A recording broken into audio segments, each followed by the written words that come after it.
Assalamualaikum dan selamat sejahtera semua. Bertemu lagi bersama Cikgu Adila untuk subjek Pendidikan Jasmani dan Kesihatan tingkatan 5. Okey, untuk hari ini kita akan sambung PDPR kita pada minggu lepas iaitu masih di bawah topik yang sama. Permainan kategori jaring iaitu permainan pimpong. Jom kita lihat standard kandungan yang ingin dicapai pada hari ini. Iaitu yang pertama, melakukan kemahiran pimpong dalam situasi permainan. Yang kedua, mengaplikasikan pengetahuan konsep pergerakan dan strategi dalam permainan pimpong. Namun, masih PDPR kan, so kita hanya belajar secara teori. Okey, apa objektif yang ingin dicapai pada hari ini? Iaitu yang pertama, murid dapat menyatakan dua kemahiran yang digunakan dalam strategi bertahan permainan pimpong.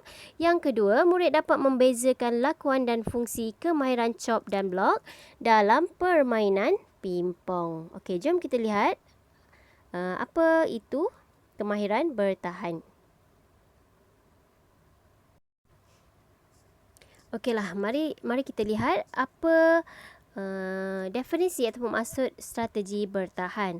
Okey, dalam permainan pimpong ni kita bukan saja perlu mengenal pasti ataupun mahir untuk strategi menyerang, okey, tetapi kita perlu tahu ataupun mahir dalam kemahiran bertahan, kerana kadang-kadang kita bertemu dengan pemain yang agresif, yang suka menyerang, so kita perlu ada strategi bertahan supaya mereka tidak boleh melakukan serangan bertubi-tubi.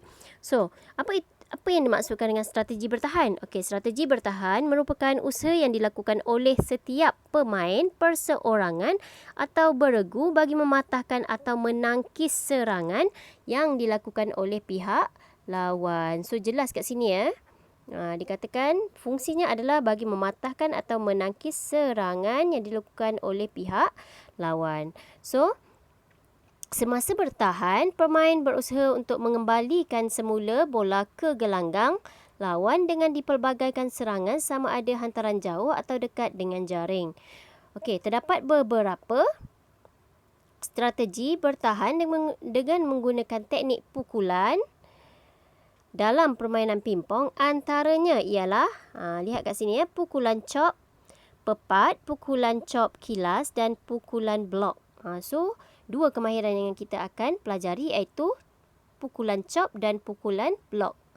Kita tengok apa beza chop dan blok. Okey, untuk pertama ni kita akan pergi kepada pukulan chop dahulu. Okey, tengok di sini Okey, apa itu pukulan chop?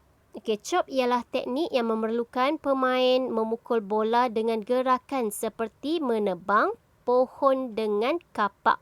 Cuba imagine awak pegang kapak, awak potong pokok. Macam mana? Awak akan ayun serong sikit kan? Mana ada orang ayun tegak macam tu kan? Serong sikit kan kapak tu, barulah dia akan tumbanglah pokok tu. So, ataupun boleh juga diimajinasikan sebagai memotong daging, slice kan? Dipanggil slice juga. Okey. Pukulan ini digunakan untuk mengembalikan pukulan bola serangan daripada pihak lawan. So, pihak lawan melakukan serangan, so kita akan balas menggunakan pukulan chop. Okey, pukulan chop boleh dibahagikan kepada dua, iaitu chop pepat dan kilas. Ingat lagi tak? Forehand dan backhand. Pukulan chop Okey, pukulan chop sesuai digunakan jika kedudukan posisi pemain adalah jauh daripada meja dan kedudukan bola yang akan jatuh berhampiran belakang meja. So, chop ni boleh dilakukan jika bola yang tu di belakang sini di kawasan area belakang ni lah. Okey.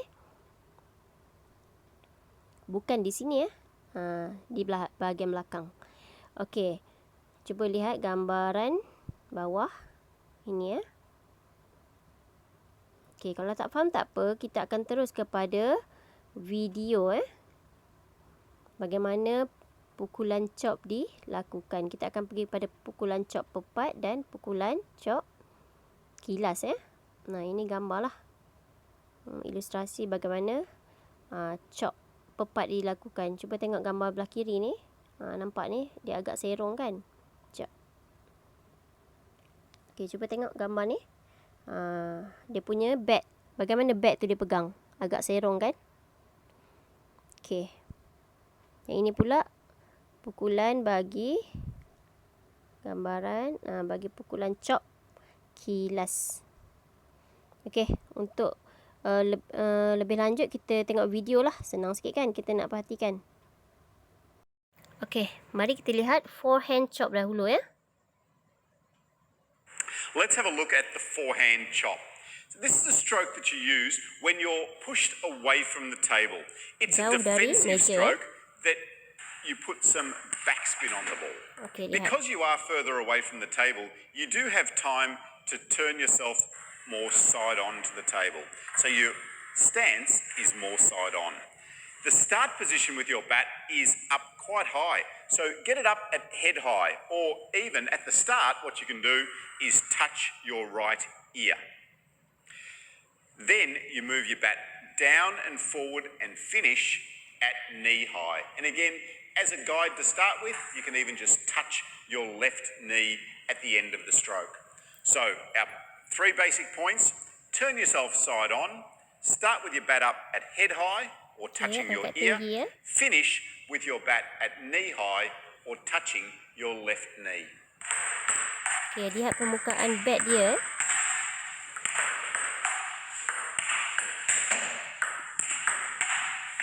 Dia buka ke atas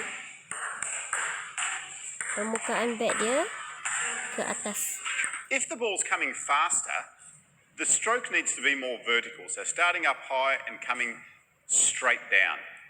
If the topspin is slower, then Jeff can start up high but move more forward with his bat to push the ball over the net. So if it's fast, he doesn't need to go forward, just straight down. If it's slow, then he can come more forward on the stroke.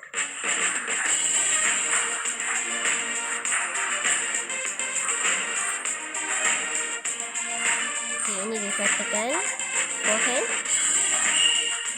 chop Saya harap faham ya. Jom kita lihat backhand chop pula. Okay, mari kita tengok backhand chop. I'm Alois Rosero from Ping Skills. In this lesson, we're going to show you the backhand chop. The backhand chop is a stroke used by defensive players when they're further away from the table. Because you have a bit more time, you could turn more side on to the table.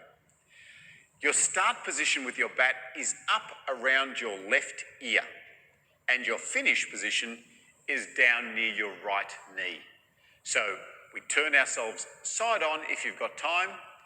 Start with your bat at your left ear, and come straight through down towards your right knee. At the end of your stroke, you could even just put your hand on your right knee to know that the bat is finishing in the correct position.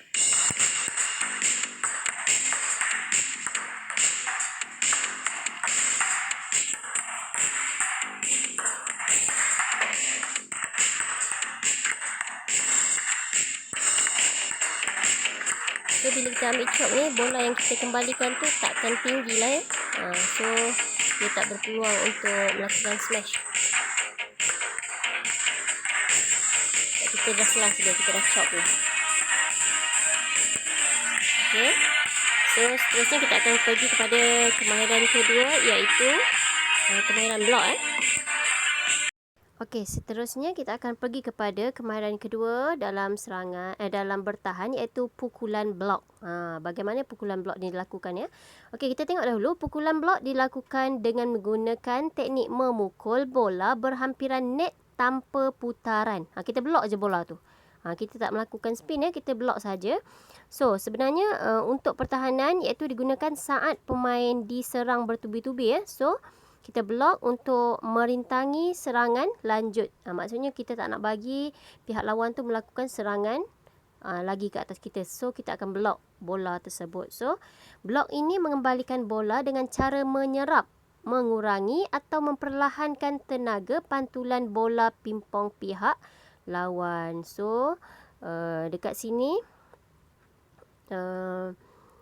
kita punya blok tu, kita kembalikan bola tu dengan cepat ya. So pihak lawan tu tak sempat untuk melakukan serangan seterusnya.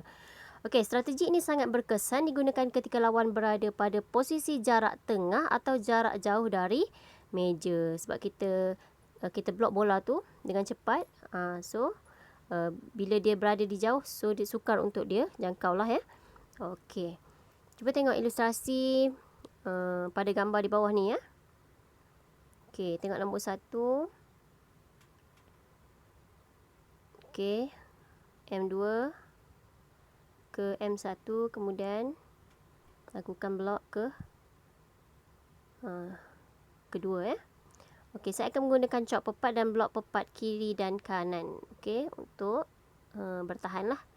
Okey, kalau tak faham tak apa, kita akan pergi kepada video ya. Okey, sebelum tu kita pergi dahulu kepada kekuatan dan kelemahan ya. Okey, kekuatan dia, bola dapat dikembalikan dengan cepat kepada pemain penyerang. So bila biasa orang menyerang ni kan, dia mempunyai momentum ya, dia aktif sangat kan, dia akan serang dan terus serang. So kalau kita tak blok, dia akan terus serang kita dan mungkin kita akan kalah. So untuk menghalang dia daripada terus menyerang, kita akan buat blok. Yang kedua, mendapat memperlahankan momentum serangan pihak lawan. So dia tak adalah laju sangat nanti ya. Okey, tetapi dia ada kelemahan, iaitu pukulan sukar disasarkan dengan tepat. Yang kedua, pukulan blok sukar dilakukan jika pemain lawan mempelbagaikan tempo kelajuan bola. Okey, mempelbagaikan kalau dia punya kelajuan sama je, kita bolehlah nak estimate kan, nak jangka. Tapi kalau dia pandai main dia punya tempo kelajuan, agak sukar lah untuk kita ya. Okey, mari kita lihat kepada video bagaimana kemahiran blok dilakukan. Hi, I'm Alois Rosero from Ping Skills. In this lesson, we're going to talk to you about the forehand block. Blok kan ada forehand dan backhand ni, kita pergi pada forehand dahulu. Cuba lihat permukaan bat pingpong tadi untuk chop The forehand block ke atas is ni just ke a smaller bawah. version of the forehand counter hit. So the forehand counter hit, you're starting here and coming all the way up. With the block, it's just a smaller version of that Dari same bawah stroke. tadi With chop the bat daripada atas kan. following the same path. With your feet, make sure that you're nice and square to the table, because when you're blocking, the ball's coming at you quite fast. So you need to be prepared to play with either the backhand or the forehand. If you were standing just for your forehand block and the ball came to your backhand side, you'd be in a lot of trouble.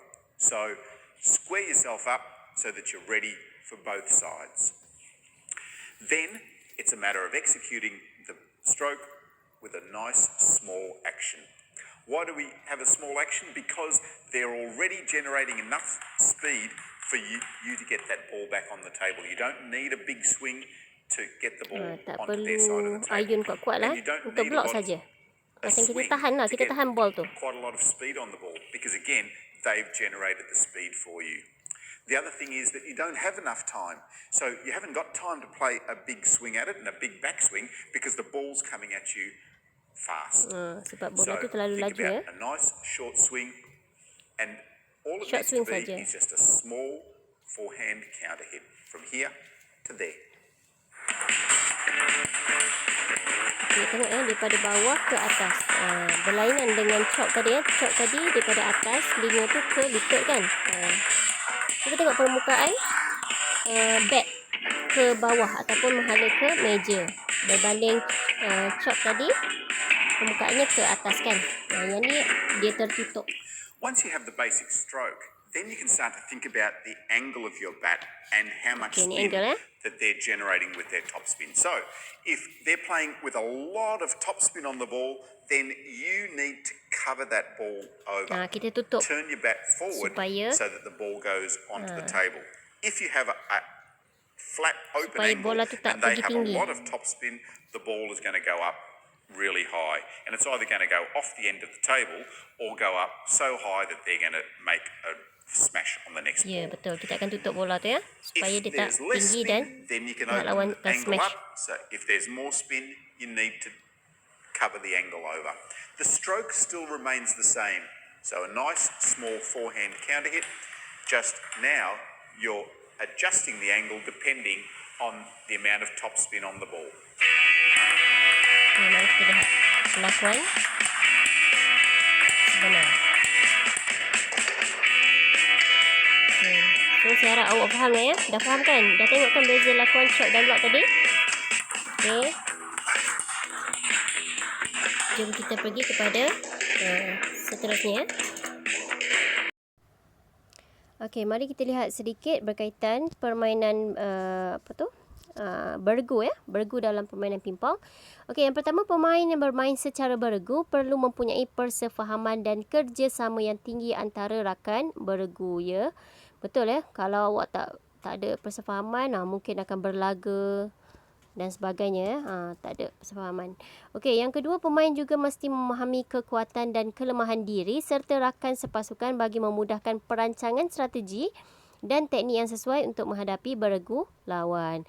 Yang ketiga, bagi permainan beregu, pemain yang melakukan servis mestilah memastikan bola jatuh pada petak meja lawan secara diagonal, berpenjuru. Okey, pelbagaikan versi semasa melakukan servis agar pemain lawan sukar untuk mengembalikan bola. Kat sini kadang-kadang melalui servis pun kita dah boleh dapat mata sebab kan banyak kan teknik servis yang kita dah belajar. Yang untuk tingkatan 5-nya kita belajar 4, tetapi sebenarnya banyak lagi So servis ni dapat mengelirukan pihak lawan lah kalau kita pelbagai. Kalau kita sama je, dia dah tahu dah kat mana kita nak bagi kan. Okey, seterusnya, pemain yang membuat servis perlu memberikan ruang kepada rakan sepasukan untuk mengembalikan bola yang dipukul pemain lawan. Yelah, kalau main bergu ni kalau duduk situ nanti susah pula kawan awak nak ambil kan. So memang kena pergerakan tu kena ni lah, synchronize lah masing-masing Okey. Itu saja ni ada tambahan info tambahan. Pasangan beregu tidak berkesefahaman dan suka menjalin kerjasama dalam pertandingan. Bincangkan bersama-sama rakan cara mengatasi masalah tersebut. Sebenarnya untuk mengatasi persefahaman ni kita kena banyak berlatih bermain bergu. Tak boleh daripada main single tiba-tiba nak main bergu, tak kenal pun awak punya partner tu, memang tak boleh lah. Okey, seterusnya itu saja untuk kemahiran permainan pingpong. Kita dah cover yang pertama untuk minggu lepas iaitu serangan. Kemudian minggu ini adalah bertahan. So saya harap semua murid dapat memahami lah bagaimana permainan pingpong ni dimainkan. So lepas ni macam biasa kamu akan menjawab kuis. Kemudian saya harap bila kita dah habis ni tajuk pingpong ni, so siapkan nota dalam buku. Nota secara ringkas saja. Tak perlu panjang-panjang, elaborate panjang-panjang, tak perlu. Buat dalam bentuk peta iting. Pilihlah peta buih ke, peta pokok ke, peta dakap ke. Asalkan dalam buku tulis tu ada dia punya kemahiran-kemahiran inilah. Okey, itu saja untuk hari ini. Terima kasih atas kerjasama kamu. Diharapkan semua murid dapat menghadiri kelas pada hari ini. Jumpa lagi. Assalamualaikum warahmatullahi wabarakatuh.